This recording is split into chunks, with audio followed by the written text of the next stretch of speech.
मित्रांनो नमस्कार, मी प्राध्यापक डॉक्टर वैभव इंगळे स्वागत आहे तुमचं एका नव्या आणि अतिशय महत्त्वपूर्ण व्हिडिओमध्ये। मित्रांनो कालच LLB 3 इयर CET 2024 चा रिझल्ट लागलेला आहे आणि पहिल्याच वर्षी मार्क्स ऐवजी विद्यार्थ्यांच्या रिझल्ट वरती पर्सेंटाइल आलेले आहेत आणि या पर्सेंटाइल मुळे बराचसा गोंधळ हा विद्यार्थी मित्रांच्या मनामध्ये निर्माण झालेला आहे।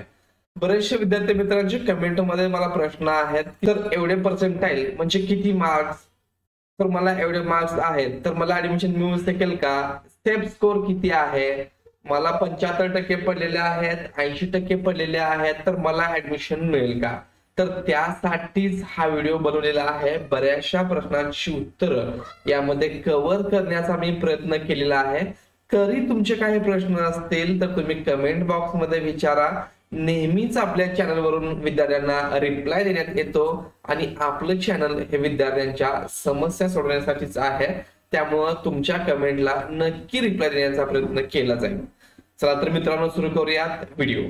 मित्रांनो सर्वात अगोदर आपल्याला पर्सेंटाइल वरून अप्रॉक्सिमेट रँक कशी समजेल किंवा आपली पोझिशन एकूण विद्यार्थ्यांमध्ये रँक मध्ये किती आहे हे कसं पाहायचं याविषयी आपण माहिती घेऊयात। समजा 70,000 विद्यार्थ्यांनी एक्झाम दिलेली आहे असं आपण गृहीत धरूया। कारण आपण जर या ठिकाणी पाहिलं तर 2022-23 मध्ये सीईटी दिलेल्या LLB ची सीईटी दिलेल्या विद्यार्थ्यांची संख्या ही 56,445 होती आणि तीच 23-24 मध्ये जर आपण पाहिली तर ती होती 64,138। म्हणून या वर्षी आपण 70,000 हा आकडा धरलेला आहे की 70,000 विद्यार्थी हे एक्झामला बसलेले आहेत असं आपण गृहीत धरूया। मग 70,000 विद्यार्थी एक्झाम दिलेले असेल तर 100 पर्सेंटाइल तुम्हाला असतील तर तुम्ही टॉप मध्ये आहात, तुमच्यावर कुठलाही विद्यार्थी नाही, म्हणजे तुमच्यापेक्षा जास्त मार्क्स असणारा कुठलाही विद्यार्थी नाही। ज्यांना 100 पर्सेंटाइल आहेत त्यांना कुठल्याही कॉलेजमध्ये सहजासहजी ऍडमिशन भेटून जाईल, त्यांना कुठलाही प्रॉब्लेम येणार नाही, ते कुठल्या चॉईस असतील त्यांचा सर्वात अगोदर विचार केला जाईल। समजा 95 पर्सेंटाइल तुम्हाला मार्क आहेत, याचा अर्थ काय होतो की तुमच्यापेक्षा जास्त मार्क्स असणारे 5%, आता 70,000चे 5% म्हणजेच 3,500, 1% म्हणजे 700 विद्यार्थी आणि 5% म्हणजे 3,500 विद्यार्थी तुमच्या वर आहेत, म्हणजे ज्यांना 95 पर्सेंटाइल पेक्षा जास्त मार्क आहेत। जर तुम्हाला 95 पर्सेंटाइल असतील तर तुमची रँक होणार आहे 3501, म्हणजे 3501 विद्यार्थ्यांनी ऍडमिशन घेऊन राहिलेल्या जागेवरती तुम्हाला ऍडमिशन मिळण्याचे चान्सेस आहेत, असा याचा सरळ सरळ अर्थ होतो। त्यापुढे आपण पाहूया, जर 90 पर्सेंटाइल असतील तर तुमच्यापेक्षा जास्त मार्क असणारे 10% विद्यार्थी म्हणजेच जवळपास 7,000 विद्यार्थी तुमच्या वर आहेत। 90% पर्सेंटाइल पेक्षा जास्त मार्क असणारे 7,000 विद्यार्थी आहेत आणि तुमची रँक असणार आहे ती 7,001। ढोबळ मानाने आपण विचार करतोय, म्हणजे या 7,000 विद्यार्थ्यांना अगोदर प्रेफरन्स मिळणार किंवा या विद्यार्थ्यांनी ऍडमिशन घेऊन राहिलेल्या सीट्स तुम्हाला उपलब्ध होणार आहेत, असा याचा ढोबळ मानाने अर्थ होतो। आता समजा तुम्हाला 80 पर्सेंटाइल मार्क आहेत तर तुमच्यापेक्षा जास्त मार्क्स असणारे 20% विद्यार्थी तुमच्या वर आहेत, म्हणजेच 20% म्हणजे जवळपास 14,000 विद्यार्थी तुमच्या वर आहेत असा याचा अर्थ होतो आणि तुमची रँक होते 14,001। त्याच्या पुढे जाऊन आपण विचार केला 70 पर्सेंटाइल असणारे विद्यार्थी बरेचसे आहेत तर तुमच्यापेक्षा जास्त मार्क असणारे 30% विद्यार्थी तुमच्या वर आहेत, म्हणजेच तुमच्या अगोदर 21,000 विद्यार्थी अशा आहेत ज्यांना 70 पर्सेंटाइल पेक्षा जास्त मार्क आहेत आणि तुमची रँक असणार आहे 21,001। मग आणखी एक महत्वाचा पॉइंट इथं पाहिला तर एकूण जागा ऍडमिशन साठी 19,500 आहेत आणि ऍडमिशन मग कोणाला मिळेल, ऍडमिशन साठी तर फक्त 19,500 जागा आणि 70 पर्सेंटाइल असतील तर त्याचा नंबर असतो होईल 21,001। जर आपण सरळ सरळ जागांचा आणि पर्सेंटाइलचा विचार केला तर ज्या विद्यार्थ्यांना 72-73% आहे, अशा विद्यार्थ्यांना कुठे ना कुठे ऍडमिशन भेटून जाईल. 19,500 जागांचा विचार केला तर ज्यांना 72 किंवा 73% पेक्षा जास्त मार्क आहेत त्यांना कुठे ना कुठे सीट भेटणार आहे. मग विद्यार्थी मला असं विचारतील की मला 70% असेल तर मिळणार नाही का, 65% असेल तर मिळणार नाही का? तर माझं तुम्हाला उत्तर आहे की 50% मार्क्स असतील तरी तुम्हाला ऍडमिशन मिळू शकतं. आता ते कसं काय? आता एक गोष्ट लक्षात घ्या, काही विद्यार्थी असे असतात की ज्यांना जवळच कॉलेज पाहिजे असतं. बऱ्याचशा लेडीज असतात घराजवळच किंवा सिटी मधलंच कॉलेज त्यांना पाहिजे असतं. समजा एका विद्यार्थिनीला 80% मार्क आहेत आणि ती ओपन कॅटेगरीमध्ये आहे आणि तिच्या जवळच्या कॉलेजमधलं कट ऑफ ही 85 ला लागली तर ती दुसऱ्या ठिकाणी ट्राय करणारच नाही. म्हणजे दुसऱ्या सिटीमध्ये एखादं कॉलेज असेल तर तिथं ट्राय करणार नाही. कदाचित दुसऱ्या सिटी मधल्या कॉलेजमध्ये तिथं 80% ला ऍडमिशन मिळत असेल किंवा 70% ला ऍडमिशन मिळत असेल, परंतु 80% असून देखील ही विद्यार्थिनी दुसऱ्या ठिकाणी ऍडमिशन घेत नाही. त्यामुळे तिचं सीट जे आहे ते कॅन्सल होतं किंवा ते ऍडमिशन घेतच नाही. तर या राऊंड मधून, या मेरिट मधून ती बाहेर पडली जाते. असे बरेचसे विद्यार्थी असतात त्यांचं ठरलेलं असतं की याच कॉलेजमध्ये मला मिळालं, GLC ILS याच कॉलेजमध्ये मला करायचं आहे किंवा मुंबईमधल्याच कॉलेजमधलं मला करायचं आहे, सोलापूरमध्येच मला करायचं आहे. त्यामुळं ज्यांना जास्त मार्क्स असतील ते विद्यार्थी त्याच कॉलेजसाठी थांबून राहिल्यामुळं दुसऱ्या ठिकाणी ते ट्राय करत नाहीत. म्हणून काही ठिकाणी जास्त हाय पर्सेंटाईल लागतं. GLC असेल, ILS असेल, या ठिकाणी 98% पुढच्या लोकांना मॅक्झिमम त्यांचा इथं नंबर बसू शकतो. कमी असेल तर कास्टवाल्यांचं कमी मध्ये देखील बसू शकेल, परंतु मॅक्झिमम 95% वरच्याच विद्यार्थ्यांना इथं मॅक्झिमम चान्सेस हे ILS आणि GLC मध्ये आहेत. एखाद्या खेडेगावचं कॉलेजमध्ये असेल तर तिथं 100% असणारा विद्यार्थी जाणार नाही, तो टॉपच्या कॉलेजला, सिटी मधल्या कॉलेजला जाणार आहे. त्यामुळे जे एखादं खेडेगावचं कॉलेज असेल किंवा प्रायव्हेट कॉलेज असेल जिथं फी जास्त आहे तिथं हे टॉपचे विद्यार्थी जात नाही. मग त्या ठिकाणी मेरिट हे कदाचित 65 ला क्लोज होईल, 70 ला क्लोज होईल, 72% ला क्लोज होईल. तर कुठलं मेरिट कितीला क्लोज होईल आपण सांगू शकत नाही. तर हे जे टॉपचे विद्यार्थी आहेत ते कशा प्रकारे प्रेफरन्स देतात आणि त्यांना ऍडमिशन कुठं घ्यायचं आहे सर्व त्यावरती डिपेंड आहे. म्हणून 50% असेल तरी ऍडमिशन मिळण्याचे चान्सेस आहेत आणि 70% असतील तरी ऍडमिशन मिळण्याचे चान्सेस आहेत. परंतु जितके जास्त पर्सेंटाईल तितकं तुम्हाला प्रायोरिटी जास्त आहे, तेवढा तुमचा विचार अगोदर केला जाणार आहे. जसं इथं पाहिलं की 90% विद्यार्थी, यापैकी सर्वच्या सर्व विद्यार्थ्यांनी 7,000 विद्यार्थ्यांनी ऍडमिशन घ्यायचं ठरवलं, जिथं मिळेल तिथं घ्यायचं ठरवलं तर 7,000 जागा गेलेल्या आहेत.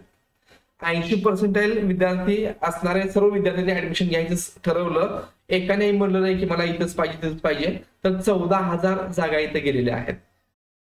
पण असं होत नाही. त्यामुळं कमी पर्सेंटाईल असेल तरी ऍडमिशन मिळतं आणि ज्या मॅनेजमेंट कोटेच्या जागा आहेत त्या कधी मेरिट नुसार भरल्या जात नाही. तिथं थोडेसे डोनेशन घेऊन अगदी मग तुम्हाला 40% असतील, 20% असतील आणि तुम्ही एखाद्या कॉलेजमध्ये गेला, तुमची बोलणी झाली, डोनेशन ठरलं तर तुम्हाला 8% असतील तरी तुम्हाला ऍडमिशन मिळू शकतं. तर आता हे झालं ढोबळमानाने पर्सेंटाईल कसं काढायचं. तर पर्सेंटाईलवरून मार्क काढता येतात का आणि पर्सेंटाईल कशी कॅल्क्युलेट केली जाते हे देखील आपण पाहून घेऊयात.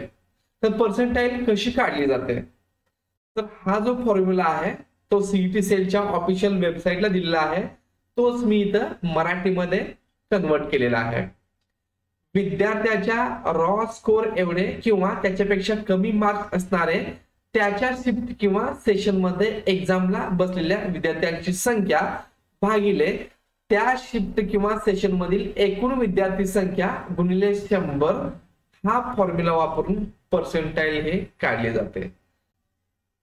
आता आपण दोन उदाहरणे या ठिकाणी पाहणार आहोत. समजा एका सेशन मध्ये 30,000 विद्यार्थी परीक्षेस बसलेले आहेत आणि हायएस्ट स्कोर जो आहे तो 137 आहे.